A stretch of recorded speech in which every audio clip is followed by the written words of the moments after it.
ইতিহাস সাক্ষী সেই ব্রিটিশ খেদাও আন্দোলন থেকে শুরু করে 2001 সালের 1 অক্টোবরের নির্বাচন পর্যন্ত ওলামারা যেখানে ঐক্যবদ্ধ হয়েছে সেখানেই বিজয় এসেছে।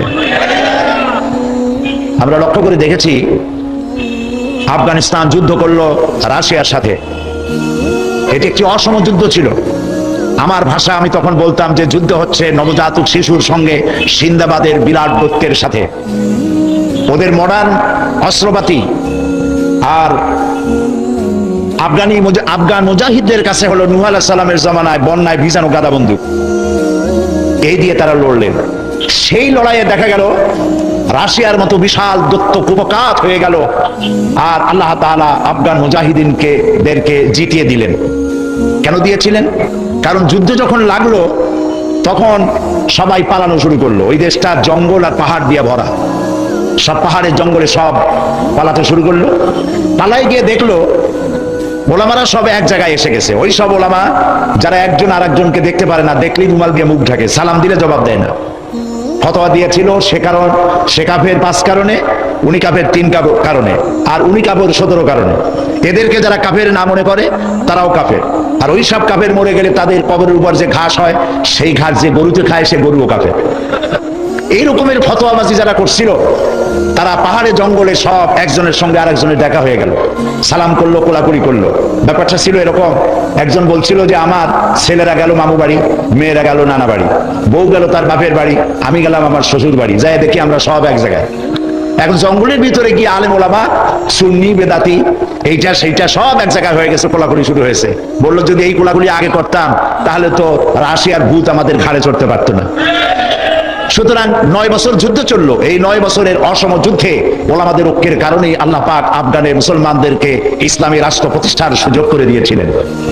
আবার যে পতন ঘটলো তাও মুজাহিদ আলেমদের মধ্যে যখন তাফরিকার সৃষ্টি হলো, ইখতিলাফ তৈরি হলো, একে অপরকে সন্দেহ করলো, দেখতে পারলো না, ভালো লাগলো না, সালাম কালাম করলো না, আবার কপাল পুড়লো, আবার বুশ এসে এদের হুশ নষ্ট করে দিল। আফগান আবার চলে গেল আরেকজনের দখলে। ঠিক এমনি করে ইরানের মুসলমানেরা, তাদের সাথে আমাদের আকীদার অনেক ব্যস্তম আছে, কিন্তু তারা যখন ঐক্যবদ্ধ হলো, ইরানের ওলামারা আয়াতুল্লাহরা যখন ঐক্যবদ্ধ হলেন, তখন আমেরিকার মতো বিরাট পরাশক্তিকে তারা প্রধানত করে ইসলামী রাষ্ট্র, তাদের ভাষায় তারা ইসলামী রাষ্ট্র প্রতিষ্ঠা করতে সক্ষম হয়েছে এবং আমেরিকাকে প্রধানত করেছে। এখানে আয়াতুল্লাহ খমিনীর একটি কথা আমার মনে পড়ে, কি সাহস তার! ইমান আকীদা যাই থাকুক, আকীদার প্রশ্নে আমরা আপোষ করবো না, কিন্তু এই কথাটা তো বলতেই পারি। যখন আমেরিকা তাকে বলেছিল যে আমার দূতাবাস থেকে যে 56 জনকে গ্রেফতার করা হয়েছে আমেরিকান, এদেরকে ছেড়ে দাও, তা না হলে তোমার খাদ্য রসদ আমেরিকা থেকে যত সাহায্য যায় সব বন্ধ করে দেওয়া হবে। আয়াতুল্লাহ খমিনী জবাব দিয়েছিলেন আমেরিকান প্রেসিডেন্টকে, তুমি কারে খাবারের ভয় দেখাও? যেই জাতির বছরে 1 মাস না খাইয়া থাকা ফরজ, সেই জাতি তোমার খাবারের অপেক্ষা করবে? তোমার মতো কাফেরদের খাবারের কোনো পরোয়া আমরা করি না। মুসলমানেরা যখন ঐক্যবদ্ধ হয়েছিলেন, আল্লাহ তাদেরকে বিজয় দান করেছিলেন সেখানে। ঠিক এমনি করে পাকিস্তানে যখন সর্বশ্রেণীর ওলামায়ে কেরাম মুত্তাহিদা আমল, মজলিস মুত্তাহিদা আমল এ নাম করে যখন একটি সংগঠন কায়েম করলো, সমস্ত ফিরকার মাকতুবায়ে খেয়ালে সমস্ত আলেমরা যখন ঐক্যবদ্ধ হলো, পৃথিবীকে অবাক করে দিয়ে ইসলামী শক্তি সেখানে বিজয় লাভ করলো। ঠিক অনুরূপ ভাবে বাংলাদেশ বিগত সরকার এখানে অত্যাচার করেছে আলেমদের উপরে, এবং সবচাইতে বেশি দুশ্মনী করেছে তারা আলেমদের সাথে। আলেমরা ছিল তাদের জীবনের দুশ্মন। যে কবি তার কবিতার মধ্যে লিখেছে, ফজরের নামাজ যখন, ফজরের আজান যখন শুনি মনে হয় যেন বেশ্যা তার খরিদ্দার ডাকতেছে। নাউজুবিল্লাহ। এই যে কবি, যে মুশরিক, নাস্তিক, মুরতাদ কবি যখন এই কবিতা পড়লো, লিখলো, তদানীন্তন প্রধানমন্ত্রী তাকে ডেকে নিয়ে জাতীয় প্রধান কবি হিসাবে তাকে পুরস্কৃত করলো।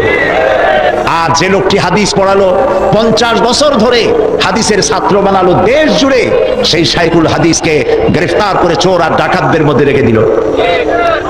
বিনা কারণে 252টি মাদ্রাসা তারা বন্ধ করে দিল। এগুলি কি বানায় বললাম? এই মঞ্চে বসে আমি বলেছিলাম তাদের আমলে, নিশ্চয়ই আপনাদের মনে থাকার কথা, গারাঙ্গিয়া মাদ্রাসারে ভুয়া মাদ্রাসা বানাইছিল তারা। আমি বলেছিলাম গারাঙ্গিয়া মাদ্রাসা যদি ভুয়া হয় তাহলে তুমি সরকার, তুমিও ভুয়া সরকার। 252 মাদ্রাসা বন্ধ করে দিল। এবং 1 জানুয়ারি তাদের বিদায়ের বছর, 1 জানুয়ারি থেকে নিয়ে 30 জুন পর্যন্ত পাবলিক সিকিউরিটি অ্যাক্ট, জননিরাপত্তা আইনে মাদ্রাসার ছাত্র এবং শিক্ষক আর আলেম ওলামাদের 26,000 আলেমদেরকে গ্রেফতার করে কারারুদ্ধ করে তাদের উপরে নির্যাতন করেছিল। আলেম হলো তাদের দুশ্মন, আলেমদের নাম সহ্য করতে পারে না।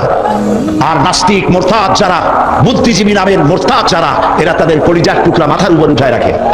আর আলেম সহ্য হয় না, মাদ্রাসা সহ্য হয় না।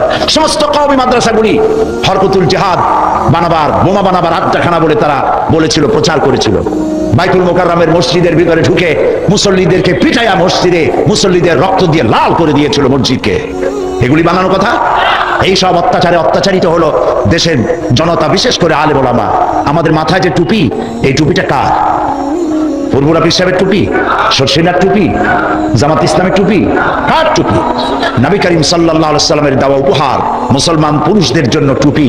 সেই টুপিকে কুত্তার মাথায় পরিয়ে পোস্টার চেপে শহরে বন্দরে সর্বত্র তারা ছড়িয়েছিল। সেই যন্ত্রণা সহ্য করতে না পেরে দেশের সমস্ত ওলামা ইকরাম ঝুঁকি নিলেন, জীবনের ঝুঁকি নিলেন। চাকরি চলে যায় যাক, ইমান যেতে দেব না।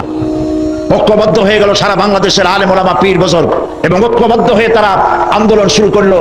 আল্লাহ তাআলা ওলামাদের ঐক্যের কারণে 4 দলীয় জোটের বিশাল অভূতপূর্ব বিজয় দান করে দিলেন। আজকে এই বিজয়কে ধরে নিয়ে আমাদেরকে ঐক্যবদ্ধ হতে হবে। ঐক্যবদ্ধ হওয়ার কথা এখানে অনেক এসেছে, কিন্তু কিভাবে ঐক্যবদ্ধ হব সেই কথা আমাদের অনেকের কাছে জানা নাই। কিভাবে ঐক্যবদ্ধ হব? আমি হযরত মাওলানা মুফতি সাঈদ আহমদ সাহেব, ওস্তাজুল আসাতিজা, আমি যা বলতে চাইছিলাম, এমনি আমি ফকির মানুষ, আমার ঝুলি খালি, আমি যা বলতে চাইছিলাম তা অনেক তিনি বলে ফেলেছেন। এখন আমি ফকির মানুষ, কি বলবো আল্লাহই জানে। তিনি যে কথাগুলি বলেছেন অত্যন্ত গুরুত্বপূর্ণ কথা বলেছেন।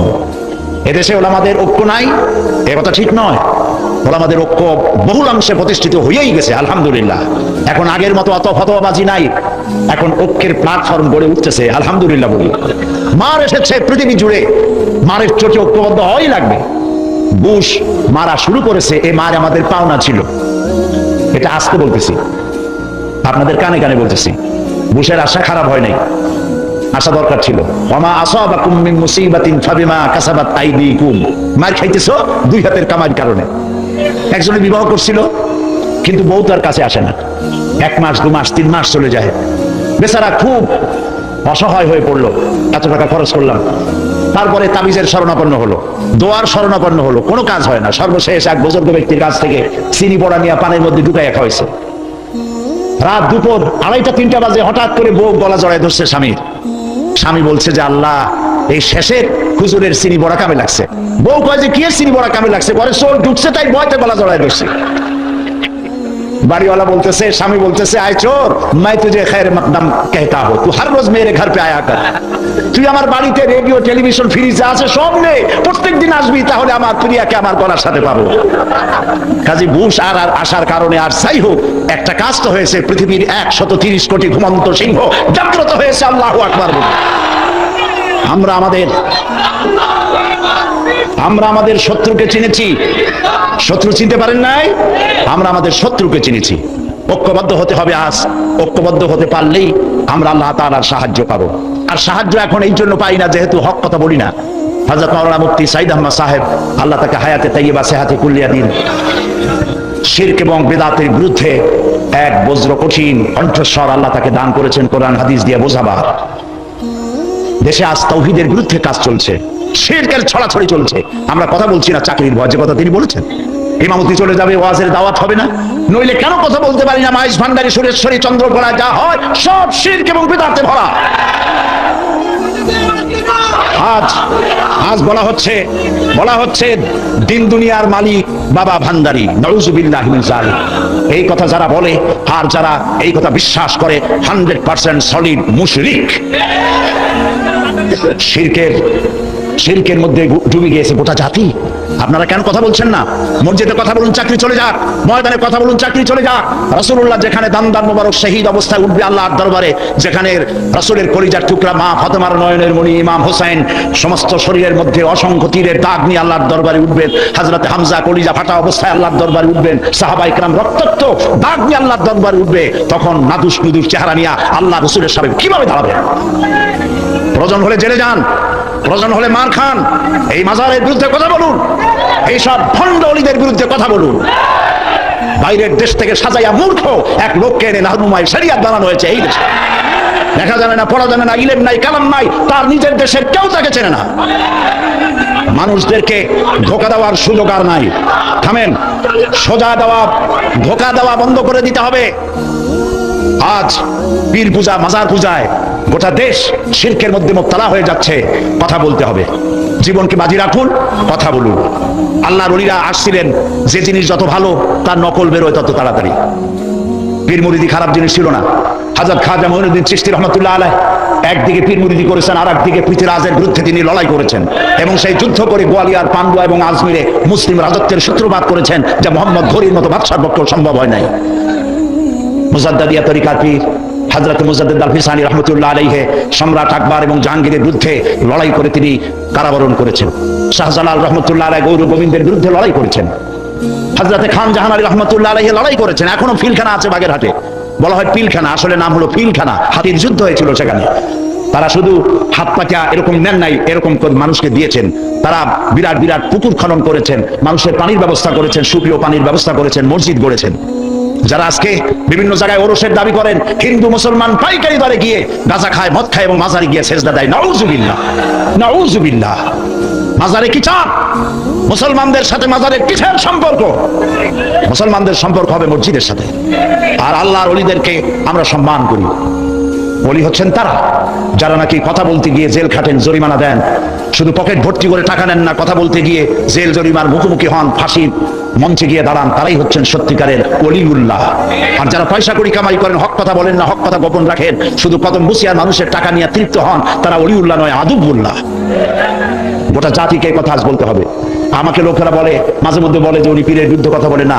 আমি ওই সব ব্যবসায়ী পীরের বিরুদ্ধে কথা বলি যারা মানুষের ইমানকে হরণ করে। আমি ফুরফুরা শর্ষিনার বিরুদ্ধে কখনো কথা বলিনি, যেহেতু তারা শিরক এবং বেদাতের বিরুদ্ধে। এই পীর সাহেব আমার পাশে বসে আছেন, ওনার দাদা, ওনার বাবা আমার বাপ চাচার পীর। আমার চাচা ফুরফুরার হযরত মুজাদ্দিদে জামান হযরত আবু বকর সিদ্দিকী রাহমাতুল্লাহ আলাইহির খলিফা ছিলেন। আমার আব্বা এবং আমার চাচার বহুত মুরিদ আছে আমাদের এলাকায়। উনি নিজে পত্রিকায় দিয়েছেন আমার নামে কেবলা ব্যবহার করা যাবে না। কেবলা তো একটাই, সেটা কাবা শরীফ। আল্লাহ কোন পীরের শিখানো আল্লাহু আল্লাহু জিকির করার চাইতে রাসূলুল্লাহর শিখানো সুবহানাল্লাহ, আলহামদুলিল্লাহ, আল্লাহু আকবার এই জিকির বেশি করে করা উচিত। সুতরাং আমি পীর বিরোধী নই। যারা হক্কানি আমি তাদের পক্ষে, আর যারা ব্যবসা করেন আমি তাদের বিপক্ষে। সুতরাং আপনাদেরকে শিরক এবং বেদাতের বিরুদ্ধে কথা বলতে হবে। গেরা শরীফ এটা কি? ইয়া আব্দুল কাদের জিলানী সাইয়্যান লিল্লাহ, নাউযুবিল্লাহি মিন যালিক, এই সমস্ত পড়া হচ্ছে। হযরত আব্দুল কাদের জিলানী রাহমাতুল্লাহ আলাইহির নামে দরুদ বানানো হয়েছে।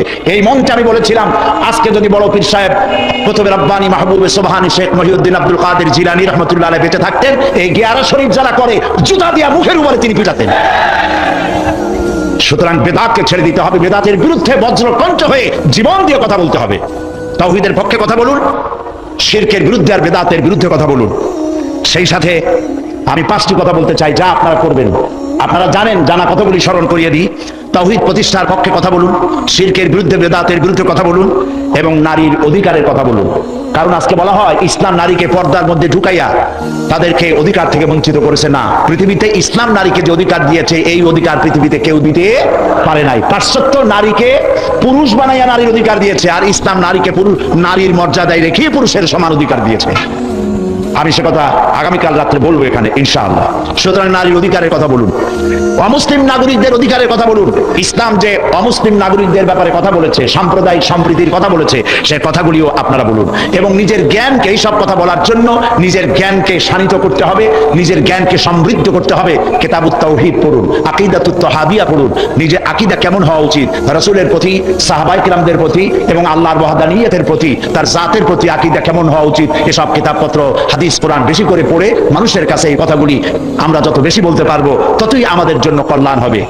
হযরত উলামায়ে কেরাম, যেহেতু নামাজের ওয়াক্ত সামনে, আমি আর কথা বলতে চাই না, যেহেতু আরো 2জন মুরব্বী, আমাদের মুরব্বী তারা সহি রাহনুমাই করেন জাতির, তারা কথা বলবেন। আমার বক্তব্য এখানে শেষ করছি এই কথা বলে, আসুন আমরা ঐক্যবদ্ধ হই, আসুন আমরা ঐক্যবদ্ধ হই। কেউ ঐক্যবদ্ধ হইলাম না, এটার কোনো দাম নাই। ঐক্যবদ্ধ হওয়ার জন্য আসুন তাওহীদের উপর ঐক্যবদ্ধ হই, খাতমে নবুয়তের আকীদার উপর ঐক্যবদ্ধ হই, শিরক এবং বিদআতের বিরুদ্ধে কথা বলি, একই সুরে বলি, একসাথে বলি, জীবনকে বাজি রেখে বলি। আল্লাহ তাআলা তৌফিক আমাদেরকে দান করুন। হাদা মা ইনদি ওয়াল ইলমু ইনদাল্লাহ আলাইহি তাওয়াক্কালতু ইলাইহি উনীব। ওয়াসসালামু আলাইকুম ওয়া রাহমাতুল্লাহি তাআলা।